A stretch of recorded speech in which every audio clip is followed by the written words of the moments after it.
This straight line method or reducing balance method for the calculation of depreciation. Number of questions are provided over here, which we will discuss in this video. First is the A girl purchased a notebook PC for Euro 2600. It has an estimated life of 4 years and a scrap value of Euro 200. She is not certain whether she should use the straight line or the reducing balance basis for the purpose of calculating depreciation on the computer. You are required to calculate the depreciation using both methods. कौन से दोनों method? Straight line method or reducing balance method, showing clearly the balance remaining in the computer account at the end of each of the 4 years under each method. Assume that 45% per annum is to be used for the reducing balance method. तो depreciation जो है वो किस तरीके से calculate हो रही होगी कि हमने सबसे पहले जो purchase value of the asset है, और एसेट इस केस में क्या है, अ नोटबुक पीसी, उसकी परचेज वैल्यू क्या है, उसकी स्क्रैप वैल्यू क्या है और एस्टिमेटेड लाइफ क्या है, जो कि हम यूज़ करेंगे for the calculation of straight line method. और फिर हम रिड्यूसिंग बैलेंस मेथड के लिए 45% पर एनम जो है वो उसको परसेंटेज को यूज़ कर लेंगे। कि कैलकुलेट किस तरीके से होगा कि आपने स्ट्रेट इसकी कॉस्ट ऑफ द दोनों मेथड्स का जो डिफरेंस है या जो वर्किंग है वो इधर मेंशन्ड है। अब आपने करना क्या है कि cost of the asset straight line method के लिए यहाँ पे प्लेस की विच इज 2600 यूरोस। उसके बाद आपके पास यूजफुल लाइफ कितनी आ रही थी, 4 इयर्स की एस्टिमेटेड जो है वो यूजफुल लाइफ थी, ये प्लेस्ड 4 इयर्स ओवर हियर। उसके बाद उसने कहा स्क्रैप वैल्यू जो है वो यूरो 200 है। तो आपके पास डेप्रिसिएशन जो है वो कितनी कैलकुलेट होगी कि आपने डेप्रिसिएशन के लिए क्लियरली मार्क कर दिया कि कॉस्ट ऑफ द एसेट होगा minus your scrap value and divided by the useful life.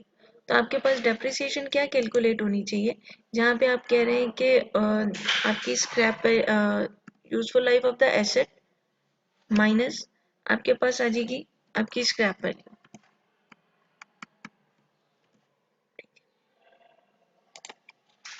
और उसको आप डिवाइड कर देंगे with the useful life of the asset which is 4 years.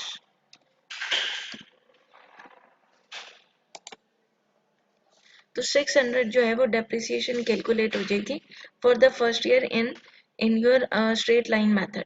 अब जो आपने डेप्रिसिएशन कैलकुलेट की है 600 की, उस डेप्रिसिएशन को स्ट्रेट आपने उसके कंपैरिजन टेबल में यूज कर लेना है।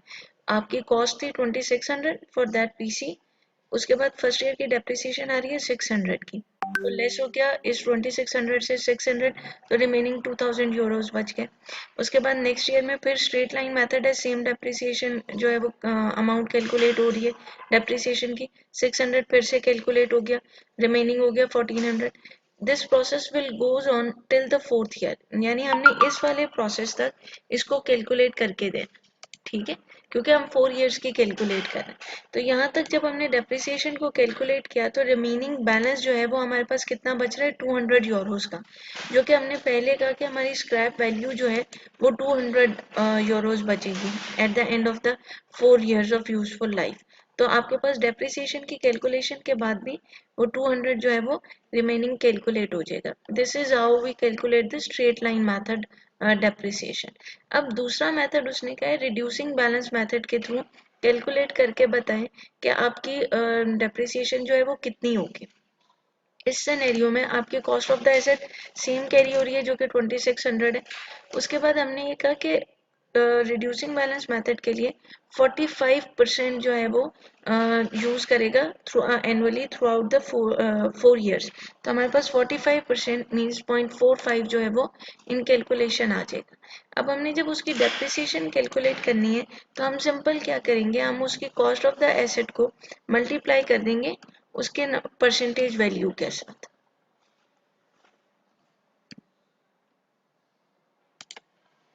This is what we have calculated, ठीक है। तो 1170 जो है वो आपके पास डेप्रिसिएशन जो है वो कैलकुलेट हो जाएगी।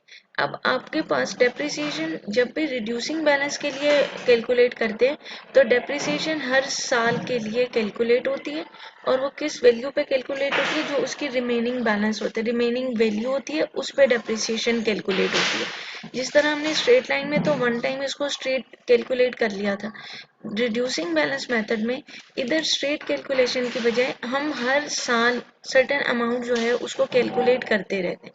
मीन्स आपकी स्टार्ट में कॉस्ट थी 2600 की, उस पर 45% की अप्लाई किया तो वो 1170 कैलकुलेट हुआ, उसको हमने माइनस कर दिया 2600 में से, तो रिमेनिंग बैलेंस आ गया 1430। अब जो नेक्स्ट ईयर की डेप्रिसिएशन होगी वो 45%, वो आपके 1430 का परसेंटेज होगा। 45% वो आपकी टोटल अमाउंट का परसेंटेज नहीं होगा, तो आपके 643.5 आ जाएगा।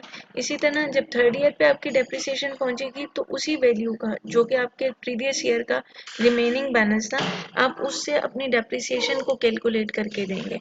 अब आपके पास अगर आप थर्ड ईयर की वैल्यू चेक करते हैं तो 786 आता है। अब आपके पास 786 का जो 45% आएगा वो 353 यूरोज आएगा। आपने 45% रिमेनिंग बैलेंस का कैलकुलेट करना है और उस रिमेनिंग बैलेंस को कैलकुलेट करने के बाद उसमें से डेप्रिसिएशन की वैल्यू जो है वो for the set period minus कर देनी। तो आपके पास रिड्यूसिंग बैलेंस मेथड के थ्रू डेप्रिसिएशन का जो है चार्ट फॉर्मुलेट हो जाएगा। अब आप इन दोनों का डिफरेंस चेक करें तो स्ट्रेट लाइन में आपने हर साल 600 डेप्रिसिएशन लेस करते गए, जबकि रिड्यूसिंग बैलेंस मेथड में हर साल डिफरेंट अमाउंट जो है वो आपने डेप्रिशिएट किए।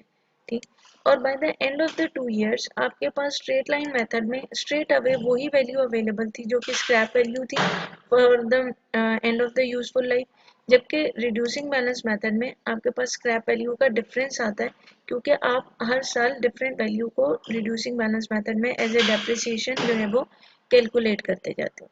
This is how we calculate the to calculate the depreciation on the basis of two methods, which is straight line method and the reducing balance method.